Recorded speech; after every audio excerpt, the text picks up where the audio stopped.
Dragon ফল, apple, আঙ্গুর সাথে ডাবের পানি দিয়ে তৈরি হয়েছে ব্যতিক্রমী জেলি। আবার নারিকেলের আঁশ আর ডাবের পানি দিয়ে তৈরি হয়েছে ভিন্ন এক জেলি, যা পরিচিত ডাবের পুডিং নামে। আর ডাব দিয়ে তৈরি এই ভিন্ন পুডিং নিয়ে আবারও আলোচনায় রাজধানীর আগারগাঁও। শুরুতে প্রতিদিন কয়েকটি কেক দিয়ে ব্যবসা শুরু করলেও বর্তমানে কেকের পাশাপাশি ডাবের পুডিং বিক্রি করে সাড়া ফেলেছেন এই উদ্যোক্তা। ডাবের পুডিং বিক্রি করে আগারগাঁওয়ে সাড়া ফেলা এই উদ্যোক্তা জানান, কেকের পাশাপাশি ব্যতিক্রম কিছু করার চেষ্টা থেকেই এমন আয়োজন। প্রতিদিন বিকেল থেকে জমে ওঠে আগারগাঁওয়ের এই এলাকাটি। রাস্তার পাশে সারি সারি কেকের দোকানগুলো দেখে মনে হবে এ যেন কেকের রাজ্য। বিকেল থেকে এখানে শত শত বিক্রেতা বাহির হন তাদের হোমমেড কেক নিয়ে। সন্ধ্যা নামলে এখানে পা ফেলার জায়গা থাকে না। কেক কিনতে হুজুগে বাঙালি আর ইউটিউবাররা মিলেমিশে একাকার হয়ে যান এই এলাকায়। ভাইরাল ট্রেন্ডে গা ভাসিয়ে অনেকেই কেক খেতে আসেন এখানে।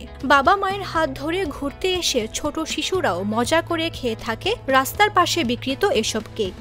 আমরা তো আসলে বাঙালি, ছোটবেলা থেকেই আমরা একটু ভোজন বেশি, সো আমরা মিষ্টি খেতেও খুব পছন্দ করি। বাটারস্কচ এবং রসমালাই তিনটার ভিতরে যদি হয় তাহলে আমি অবশ্যই রসমালাই কেকটাকে বেশি।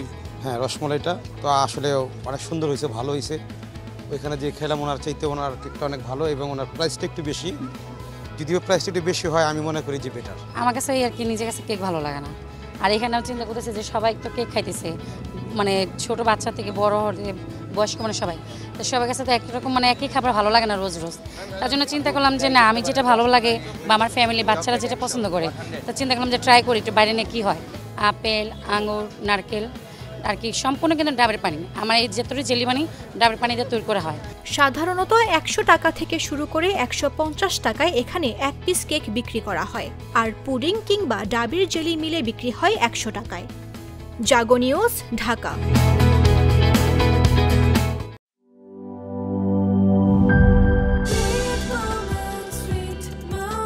Treat chocolate. Treat moment. Sweet moment.